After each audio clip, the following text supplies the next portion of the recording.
네, 안녕하세요. 오늘은 큰 대제사장 예수 그리스도라는 제목으로 히브리서 4장 14절에서 5장 10절까지의 말씀을 함께 나누겠습니다. 히브리서는 많은 사람들이 이야기하기를 해석하기 쉬운 책은 아니라고 이야기합니다. 왜냐하면 히브리서에서 등장하는 히브리서를 기록한 기록자가 누구인지, 그리고 이 책을 읽어야 되는 사람이 수신자가 누구인지 명확하지 않기 때문에, 그래서 히브리서 책을 해석하는데 어려움이 있다고 합니다. 그리고 두 번째는 이 히브리서 책에 쓰여진 문체가 쉽진 않습니다. A는 B라고 이렇게 간결하게 해석되어지는 것이 아니라 구약의 말씀들을 자주 인용하기 때문에 구약의 말씀들에 대한 기본적인 이해가, 그리고 이해와 배경 지식이 있지 않으면 이 말씀을 이해하는 데 좀 어려움이 있습니다. 오늘 본문도 마찬가지입니다. 오늘 본문에도 이제 멜기세덱과 아론의 반차, 이 뒷장에 나오지만 아론의 반차라는 이야기가 나오고, 그리고 대제사장이라는 단어가 나오는데, 이러한 것들에 대한 기본적인 배경 지식과 역할들에 대한 이해가 없다면 오늘 본문을 이해하는데 어려울 수 있습니다. 그래서 오늘은 오늘 본문에 대한 간단한 요약을 한 다음에 대제사장과 그리고 멜기세덱의 반차, 멜기세덱이 누구인가, 그리고 그는 예수님과 어떤 관계가 있는가에 대해서 한번 살펴보고, 그 다음에 이 본문이 이야기하는 바를 우리가 나눠보려고 합니다. 오늘 본문의 요약을 먼저 하겠습니다. 오늘 본문의 내용은 이렇습니다. 예수 그리스도께서는 하나님의 아들이시다. 그분은 완벽한 인간으로 이 땅에 오셨고, 그렇기 때문에 우리의 연약함을, 인간이 가질 수 있는 연약함을 누구보다 잘 아신다 입니다. 그리고 이분 예수 그리스도께서는 인간으로 오셔서 우리의 죄를 대속하셨기 때문에 단절되었던 하나님과 우리의 관계를 다시 회복시킴으로써 우리가 하나님 앞에 다시 나아갈 수 있도록 하셨다는 겁니다. 오늘 본문은 이 이야기를 하고 있고, 이거를 탄탄하게 증명하기 위해서 멜기세덱의 반차라는 이야기를 꺼냅니다. 예수 그리스도께서는 레위 계통의 대제사장 직분을 따라온 게 아니라 하나님의 아들로서 멜기세덱의 반차를 따라 대제사장의 역할을 감당하셨다고 이야기하는 겁니다. 그러면 우리가 이제 이 본문을 한번 우리가 요약하고 나누었는데, 여기에서 세 가지 중요한 단어를 뽑아볼 수 있습니다. 아까 한번 얘기했지만 예수 그리스도, 그리고 대제사장, 그리고 멜기세덱입니다. 자, 이제 하나씩 살펴보겠습니다. 먼저 대제사장입니다. 일반적으로 제사장은 하나님과 이스라엘 백성 사이의 중보자 역할을 했습니다. 이스라엘 백성은 하나님 앞에서 거룩함을 유지해야만 했고, 왜냐하면 하나님께서 거룩하시기 때문이고 그것을 또 명령하셨기 때문입니다. 그래서 거룩함을 늘 유지해야만 했고, 그 관계 속에서, 그 상태 속에서 하나님과 이스라엘 백성들이 맺은 언약 관계가 존속될 수 있었습니다. 그런데 우리가 알다시피 우리는 일상생활을 살아가면서 죄를 지을 수밖에 없습니다. 알게 짓는 죄든 모르게 짓는 죄든 우리는 죄를 지으면서 하나님 앞에서 실수하면서 살아갈 수밖에 없는 것이 우리의 연약한 모습입니다. 그래서 이러한 문제를 해결하기 위해서 이스라엘 백성들과 하나님 사이에서 그 중간 다리 역할을 해주는 사람이 있었는데, 그가 바로 제사장입니다. 이때 이스라엘 백성들은 제물을 가져와서 제물에 자신의 죄를 전가합니다. 그리고 이 제물은 제사장이 하나님 앞에 바칩니다. 그러면 이제 그 제물에 전가된 죄가 하나님 앞에 바쳐지면서 이제 죄가 사해지고, 그 죄를 바친 사람은 하나님 앞에서 다시 거룩함을 유지할 수 있는 상태가 되는 겁니다. 그런데 이런 역할을 하는 제사장은 누구보다 정결해야 됐고, 누구보다 하나님 앞에서 거룩함을 유지해야만 했습니다. 왜냐하면 하나님과 이스라엘 백성 사이의 관계를 엮어주는 중간 다리 역할을 했기 때문입니다.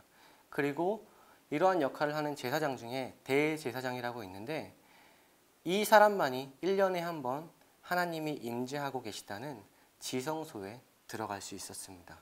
즉 인간으로서 유일하게 하나님이 계시는 곳에 들어가서 하나님을 독대하고 그리고 하나님과 인간 사이의 관계를 엮어주는 그런 역할을 할 수 있었습니다. 그런데 문제가 한 가지 있습니다. 이 제사장, 대제사장에게 한 가지 문제가 있는 것은 무엇이냐면 그도 인간이었기 때문에 자신의 죄를 위해서 하나님께 속죄의 제물을 바쳐야 했다는 겁니다. 즉 다시 말해서 뭐냐면 자신의 죄를 없앨 수 없었다는 겁니다. 다시 말하면 예수 그리스도께서는 이 땅에 인간으로 오셔서 우리의 죄를 사하심으로 우리가 하나님 앞에 직접 나아갈 수 있게 만들어 주셨지만 아론의 반차, 레위 계통의 순서를 따라 만들어진 내려온 제사장들은 인간으로서 죄를 사할 능력이 없기 때문에 그 죄에 전가된 제물을 하나님께 바침으로써 죄를 용서해 주십시오라고 요청할 수밖에, 그런 권리밖에 없었다는 겁니다.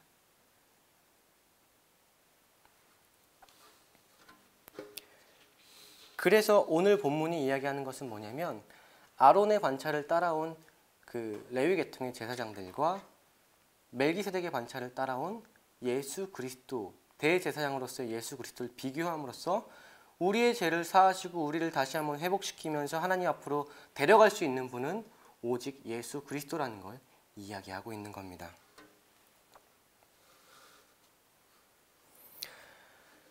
예수 그리스도는 이런 면에서 인간과 다릅니다. 5장 5절에서 7절을 제가 한번 읽어드리겠습니다. 또한 이와 같이 그리스도께서 대제사장 되심도 스스로 영광을 취하심이 아니요 오직 말씀하신 이가 그에게 이르시되 너는 내 아들이니 내가 오늘 너를 낳았다 하셨고 또한 이와 같이 다른 데서 말씀하시되 내가 영원히 멜기세덱의 반차를 따르는 제사장이라 하셨으니 그는 육체에 계실 때에 자기를 죽음에서 능히 구원하실 이에게 심한 통곡과 눈물로 간구와 소원을 올렸고 그의 경건하심으로 말미암아 들으심을 얻었느니라. 예수 그리스도께서 대제사장의 역할을 분명히 감당하셨습니다. 하나님과 우리 인간 사이에서 중보자 역할을 함으로써 우리를 하나님께 연결해 주었습니다. 이것은 마치 이것과 같습니다. 우리가 집에 고장이 나면은 수리를 해야 됩니다. 예전에 저희 집에 이제 싱크대가 고장이 나서 물이 샌 적이 있는데 그런 고장이 났을 때 우리는 보통 일반적으로 우리 이 집을 소개해준 그 공인중개사 부동산에 가서 이제 아저씨에게 이야기합니다. 집에 고장이 났는데 이러한 부분이 고장이 났는데 이것을 고쳐 주십시오라고 이야기하면 이제 부동산 그 공인중개사 아저씨가 아 그렇습니까? 그러면 제가 집주인에게 이야기해 보겠습니다라고 이야기합니다. 그러면 자 봅시다. 이 공인중개사 아저씨에게는 집에 고장난 부분을 고칠 수 있다, 없다라고 결정할 수 있는 결정권이 있습니까? 없습니까? 없습니다. 그분은 단지 나와 집주인 사이를 연결해주는 역할을 할 뿐입니다. 이와 마찬가지로 인간 대제사장은 우리의 죄를 하나님께 용서해달라고 요청할 수 있을 뿐이지 우리의 죄를 용서할 수 있는 결정권은 없었습니다. 그래서 우리에게는 예수 그리스도라는 대제사장이 필요하고 그리고 이 땅에 오신 그 예수 그리스도가 바로 그 역할을 감당했다고 오늘 본문이 이야기하는 겁니다. 그러면서 이제 멜기세덱 이야기를 합니다. 이것은 멜기세덱의 반차를 따라 된 것이라고 또 히브리서 기자가 이야기합니다.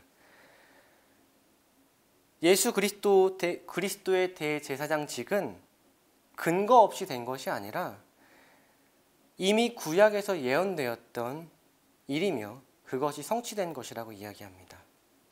그리고 그것에 따라서 예수 그리스도의 대제사장의 역할은 아주 타당하다고 이야기합니다. 멜기세덱은 참 신비한 인물입니다. 그에 대한 설명이 성경에 몇 군데 나오지 않습니다. 그 중에 한 군데가 이제 창세기입니다. 제가 한번 읽어드리겠습니다. 창세기 14장 17절에서 18절입니다. 아브라함이 그돌라오멜과 그와 함께한 왕들을 쳐부수고 돌아올 때에 소돔 왕이 사회 골짜기 곧 왕의 골짜기로 나와 그를 영접하였고 살렘 왕 멜기세덱이 떡과 포도주를 가지고 나왔으니 그는 지극히 높으신 하나님의 제사장이었더라. 자, 멜기세덱은 살렘의 왕이었으며 지극히 높으신 하나님의 제사장이라고 이야기합니다.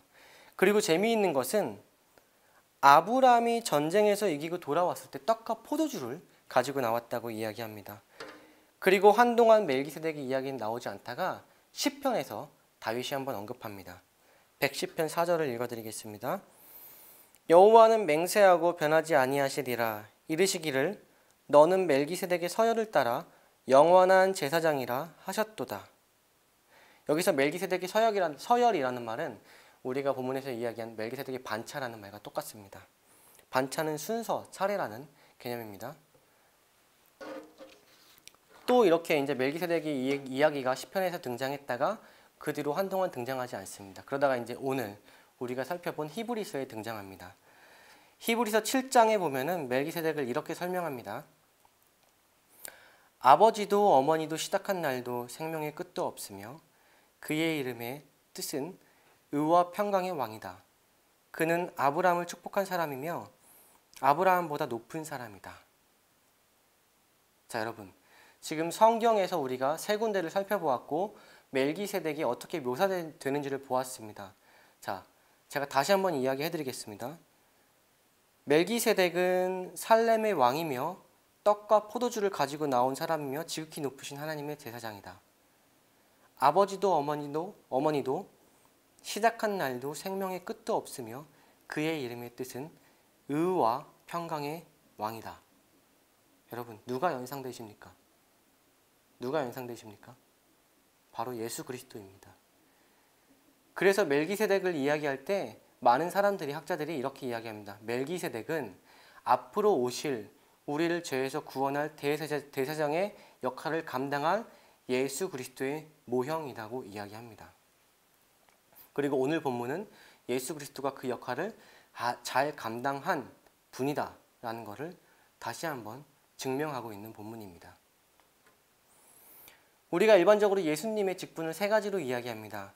선지자, 왕, 제사장입니다.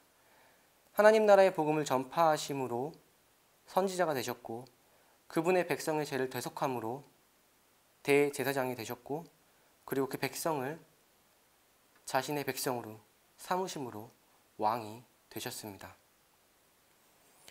예수 그리스도는 인간 제사장과 달리 우리를 직접 하나님 앞으로 나아갈 수 있도록 우리를 의롭게 만들어 주셨습니다. 그리고 그분은 하나님의 아들이면서 동시에 가장 연약한 인간의 그 나약함을 경험한 분이십니다.